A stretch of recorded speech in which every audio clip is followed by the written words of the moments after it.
Exercise 6.1 में next जो question है अपने पास, function F X equal to X square minus A if X less than A, 0 if X equal to A minus A cube by X square if X greater than A, X equal to A पे continuity check करनी है।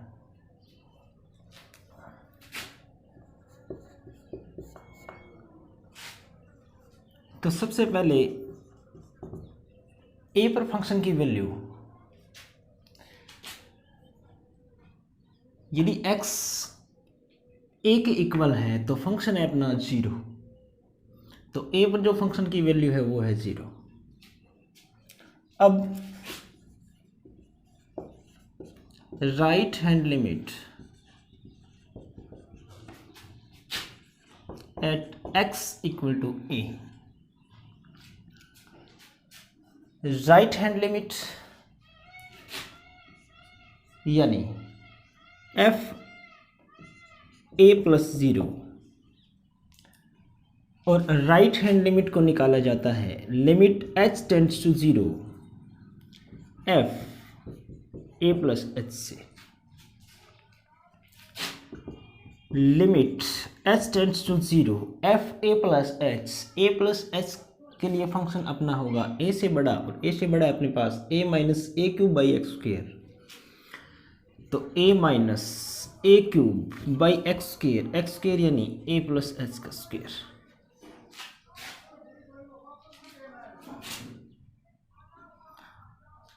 अब यदि मैं h tends to 0 करूं तो ये आ जाएगा अपने पास a minus A cube by A square, H 0 करोगे तो यहाँ बनेगा ए स्क्वेयर, ये आ जाएगा अपने पास ए क्यूब माइनस ए स्क्वेयर यानी ए माइनस ए यानी 0। ये निकाली अपने राइट हैंड लिमिट। अब निकालते हैं लेफ्ट हैंड लिमिट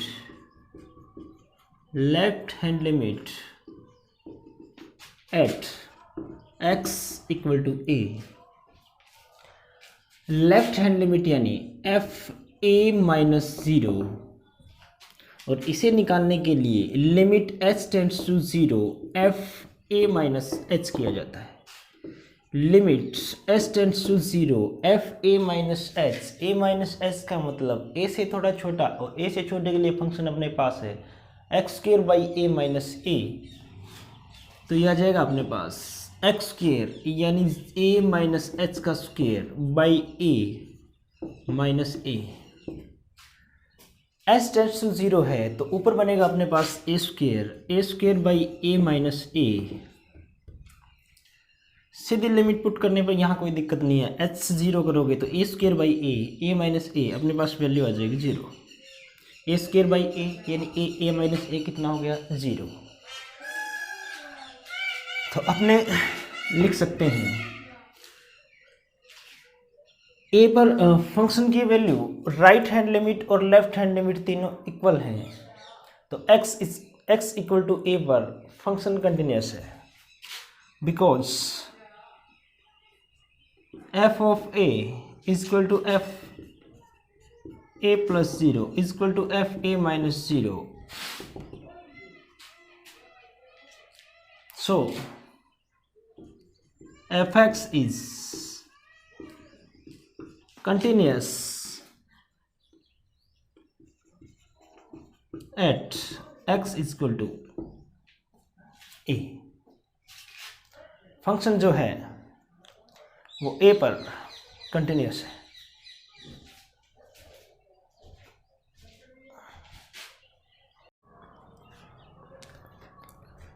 एक्सरसाइज का second question, test the continuity of F X at X equal to 3 if F X equal to X minus greatest integer function. चलिए सबसे पहले अपने बात करते हैं ग्रेटेस्ट इंटीजर फंक्शन की। ये जो फंक्शन होता है ये जो फंक्शन होता है ना, बॉक्स में आपको जो x लिखा दिखाई दे रहा है, ये फंक्शन यदि यहाँ x इंटीजर है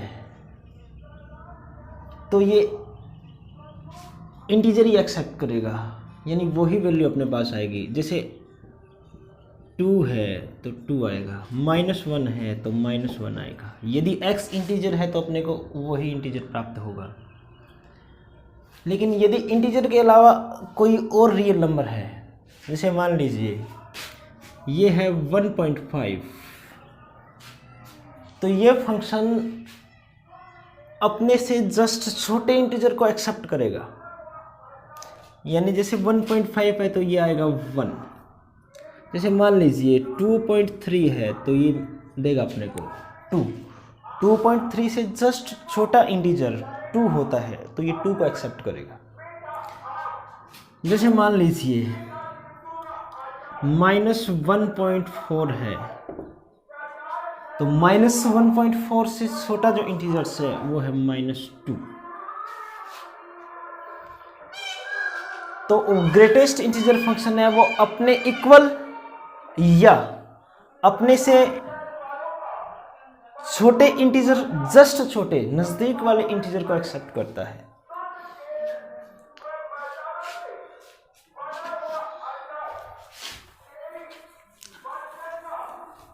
अब देखिए इसका सॉल्यूशन।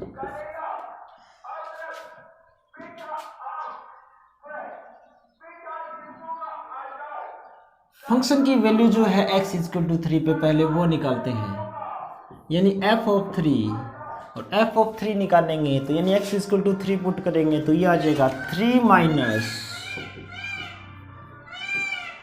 Greatest integer 3। तो 3 माइनस, मैंने कहा यदि इसमें 3 है तो ये 3 ही होगा, यानी उस यहाँ यदि इंटीजर्स है तो वही इंटीजर्स अपने को मिलेगा। 3 - 3 यानी 0। अब right hand limit at x = 3 और राइट हैंड लिमिट निकालनी है। तो राइट हैंड लिमिट का मतलब 3 पे राइट हैंड लिमिट तो 3 + 0 limit s → 0 f(3 + h) limit h → 0 f(3 + h) का मतलब x = 3 + h, यानी ये आ जाएगा अपने पास 3 + h minus greatest integers 3 + h limit h → 0 3 + h और 3 + h, यानी 3 से बड़ा है। h स्मॉल क्वांटिटी है लेकिन ये बहुत ही छोटी है तो भी 3 से बड़ा हो गया, और 3 से बड़े के लिए जो फंक्शन आएगा अपने पास ये आएगा 3 से 3 कैंसिल, लिमिट h → 0। यदि 3 से 3 कैंसिल हुआ तो अपने पास बचा h, और s → 0 है तो राइट हैंड लिमिट अपने पास आ जाएगी 0। आप बस देख रहे हैं कि f(3) आया 0, ये भी 0, तो अपने को लेफ्ट हैंड लिमिट और निकालनी होगी और फिर चेक करना होगा। तो left hand limit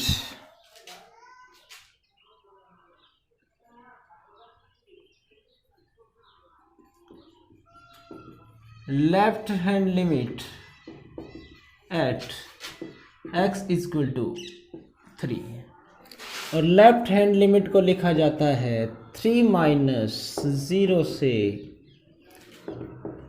limit s → 0 f(3 - h) limit h → 0 3 - h मतलब 3 - h माइनस आगे है ग्रेटेस्ट इंटीजर फंक्शन, तो ये आ जाएगा 3 - h लिमिट s → 0 3 - h, और ये कौन सा इंटीजर देगा 3 - s 3 से छोटा यानी 2 पॉइंट समथिंग, चाहे वो 2.9999 ही क्यों ना हो, तो ये अपने को देगा 2। Limit h tends to 0 3 minus 2 यानी 1 माइनस h और h टेंड्स टू 0 करोगे तो ये आ जाएगा 1, because f of 3 is equal to f of 3 plus 0 but not equal to f of 3 minus 0, तीनों इक्वल तो नहीं है। So fx is discontinuous at x is equal to 3.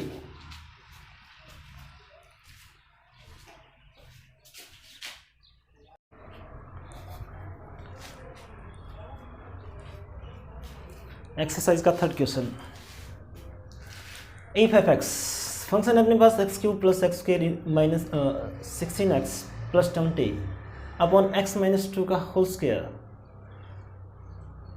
If x not equal to 2 and k if x equal to 2 is continuous at x equal to 2, then find k। तो अपने को k की value find करनी है। इसमें कह रखा है कि x इक्वल टू 2 पे फंक्शन कंटिन्यूस है और x इक्वल टू 2 पे फंक्शन कंटिन्यूस होने का मतलब 2 पर right hand limit left hand limit function की वैल्यू के इक्वल है। तो अपने को x इक्वल टू 2 पे फंक्शन की वैल्यू के स्पष्ट रूप से दिखाई दे रही है। तो यदि अपने x इक्वल टू 2 पे फंक्शन की वैल्यू को राइट हैंड लिमिट या लेफ्ट हैंड लिमिट के इक्वल करेंगे तो अपने को k की वैल्यू प्राप्त हो जाएगी। तो इसका जो सॉल्यूशन है f ऑफ 2 अपने पास है k, राइट हैंड लिमिट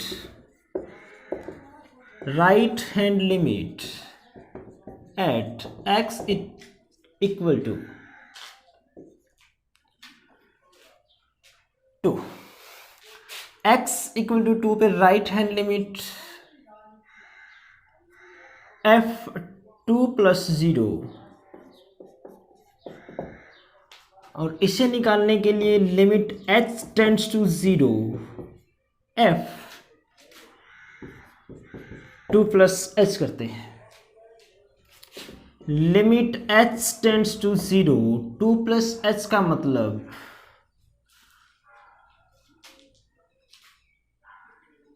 2 से बड़ा और 2 से बड़े के लिए फंक्शन अपने पास X cube plus X square minus 16x plus 20 upon x minus 2 whole square.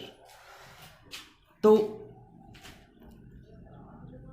इसमें पुट करना है x equal to 2 plus h, तो अपने पास बनेगा 2 plus h cube 2 plus h square minus 16 2 plus h plus 20 by 2 plus h minus 2 का square. अब limit h tends to 0 2 minus 2 यानी यहाँ बचेगा h स्क्वायर। अभी आप h tends to 0 h 0 put नहीं कर सकते, h टेंड्स टू 0 है, h 0 पुट नहीं कर सकते क्योंकि अपॉन में 0 आ जाएगा, यानी पहले इस अपॉन वाले h को हटाना पड़ेगा। इसके लिए इसको सॉल्व कीजिए, इसको सॉल्व करेंगे तो ये आएगा अपने पास 2 क्यूब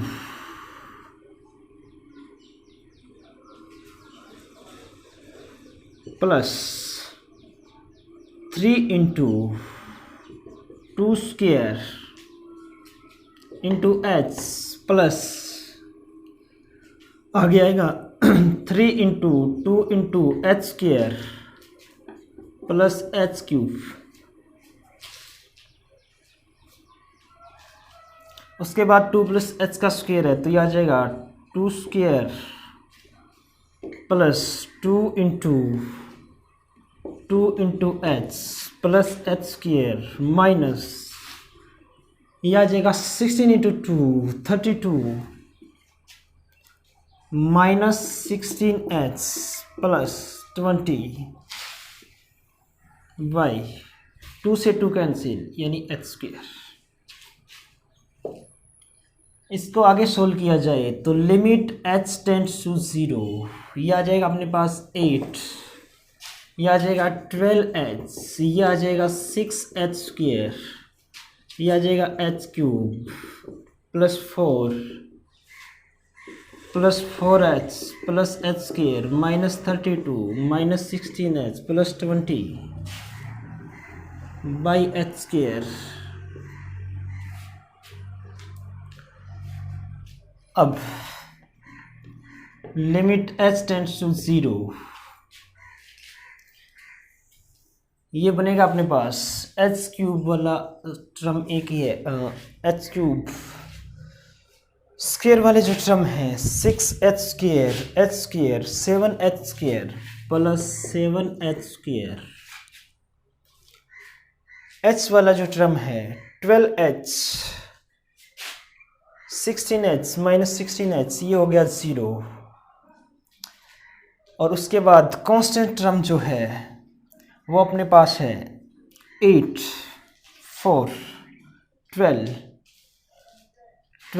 प्लस 20 यानी 32 -32 यानी 0। तो अपने पास जो यहाँ बचेगा वो बचेगा h³ plus 7h² by h²। यदि अपने h² कॉमन लिया जाए, limit h tends to 0 h², ये बनेगा अपने पास h प्लस 7 बाई h² से h² को उड़ाया जाए तो अपने पास बनेगा limit h tends to 0 h plus 7, और यदि मैं h को 0 करूं तो अपने पास बनेगा 7। अब because f(x) is continuous at x equal to 2, x equal to 2 पे कंटिन्यूस है, तो f of 2 equal to f of 2 plus 0, यानी जो राइट हैंड लिमिट अपने निकाली है वो 2 पर फंक्शन की वैल्यू के इक्वल होनी चाहिए। 2 पे फंक्शन की वैल्यू k है, राइट हैंड लिमिट अपने निकाली 7, तो k इक्वल टू 7। एक्सरसाइज का लास्ट क्वेश्चन, अपने पास function -x² if x greater than और equal to -1 and less than 0, 4x - 3 if x greater than or equal to 0 and less than or equal to 1, and 5x² - 4x if x greater than 1 and less than or equal to 2, then test the continuity of fx on closed interval -1 to 2। अपने को close interval में continuity check करनी है, और close interval में continuity check करने का मतलब अपने पढ़ा कि यदि अपने को close interval a to b में कंटिन्यूटी यदि चेक करनी है तो अपने को चेक करना होगा कि वो function open interval a to b में कंटिन्यूस है। अपने को चेक करना होगा कि a पर राइट हैंड लिमिट फंक्शन की वैल्यू के बराबर है या नहीं। अपने को चेक करना होगा कि b पर लेफ्ट हैंड लिमिट b पर फंक्शन की वैल्यू के इक्वल है या नहीं। यदि कोई function open interval a to b में कंटिन्यूस है, a पर राइट हैंड लिमिट a पर फंक्शन की वैल्यू के इक्वल है, b पर लेफ्ट हैंड लिमिट b पर फंक्शन की वैल्यू के इक्वल है, तब वो फंक्शन उस क्लोज इंटरवल में कंटिन्यूस होगा। तो सबसे पहले अपने चेक करते हैं ओपन इंटरवल में कंटिन्यूस है नहीं, और ओपन इंटरवल में कंटिन्यूस होने का मतलब उस ओपन इंटरवल के प्रत्येक पॉइंट पर फंक्शन कंटिन्यूस होना चाहिए। तो अपने पास इंटरवल क्लोज्ड इंटरवल -1 to 2 है, तो ओपन इंटरवल -1 to 2 में कंटिन्यूटी चेक करेंगे, और -1 to 2 में कंटिन्यूटी चेक करने का मतलब अपने को -1 to 2 के प्रत्येक पॉइंट पे देखना होगा कि फंक्शन कंटिन्यूस है या नहीं। तो -1 to 2 में अपने को फंक्शन जो दे रखा है -1 to जीरो के लिए अपने पास माइनस एक्स स्क्वायर है जो एक पोलिनोमियल फंक्शन है, और पोलिनोमियल फंक्शन जो होता है वो एक्स एलिमेंट आर के लिए सदैव कंटिन्यूस होता है। तो ठीक है, -1 to 0 में माइनस एक्स स्क्वायर तो ये कंटिन्यूस है। 0 to 1 के लिए फंक्शन -4x-3 ये भी पोलिनोमियल फंक्शन है, तो 0 to 1 में भी कंटिन्यूस होगा। 1 to 2 के लिए फंक्शन भी पोलिनोमियल फंक्शन है, तो ये भी कंटिन्यूस होगा। तो -1 to 0, 0 to 1, 1 to 2 कंटिन्यूस है, लेकिन दो ऐसे पॉइंट आगे, एक तो पॉइंट आ गया 0 जिस पे फंक्शन की वैल्यू चेंज हो रही है, 0 से पहले फंक्शन कुछ और है, 0 के बाद कुछ फंक्शन कुछ और है।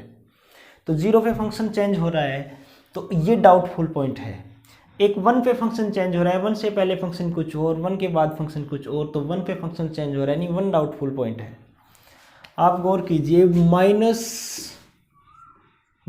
to 2 की बात हो रही है, -1 to 0 के लिए, -1 to 0 के लिए अपने पास पोलिनोमियल फंक्शन है, तो इस इंटरवल में कंटिन्यूस है। 0 से 1 के लिए फंक्शन पोलिनोमियल फंक्शन है, 0 to 1 कंटिन्यूस है। 1 to 2 के लिए 5x² -4x पोलिनोमियल फंक्शन है, तो 1 to 2 के लिए भी कंटिन्यूस है। लेकिन 0 और 1 ऐसे दो पॉइंट हैं, 0 से पहले फंक्शन कुछ और, 0 के बाद फंक्शन कुछ और, यानी 0 डाउटफुल पॉइंट है। अपने को यहाँ चेक करना पड़ेगा 0 के फंक्शन कंटिन्यूस है या नहीं। उसके बाद 1 से पहले फंक्शन कुछ और है, 1 के बाद फंक्शन कुछ और है, तो 1 पे भी चेक करना पड़ेगा कि कंटिन्यूस है या नहीं। तो -1 to 2 ओपन इंटरवल में कंटिन्यूस देखने के लिए अपने को दो पॉइंट 0 और 1 पे चेक करना पड़ेगा कि कंटिन्यूस है या नहीं। यदि इन दोनों पे कंटिन्यूस है तो ओपन इंटरवल में कंटिन्यूस हो जाएगा।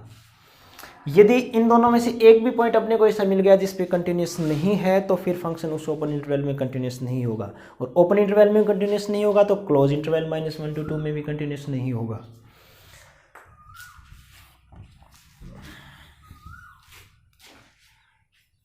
चलिए इसका सोल्यूशन, सबसे पहले x = 0 पे फंक्शन की वैल्यू f of 0 के लिए फंक्शन अपने पास 4x-3 है, तो 4 × 0 पर तो 0 -3, यानी ये आ गया अपने पास -3। f of 0 अपने पास आया -3। Right hand limit at x = 0, और राइट हैंड लिमिट x = 0 पर f of 0 + 0, और इसे निकालने के लिए limit s → 0 f of 0 + h करते हैं। लिमिट s → 0 f 0 + h, 0 से बड़ा और 0 से बड़े के लिए फंक्शन 4x-3, तो 4 × x यानी 0 + h -3, ये आ जाएगा अपने पास लिमिट s → 0 4h - 3, यानी ये आ गया अपने पास,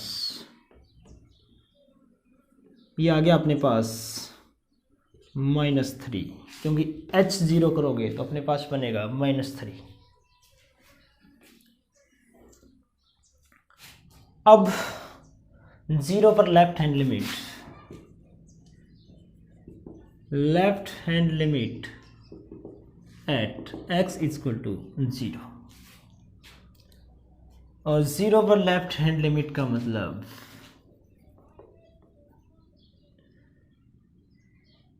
f 0 - 0, इसे निकालने के लिए limit s → 0 f of 0 - h किया जाता है, और 0 - h का मतलब फंक्शन 0 से छोटा, और 0 से छोटे के लिए फंक्शन अपने पास -x² है, तो लिमिट s → 0 -x², यानी 0 - h²,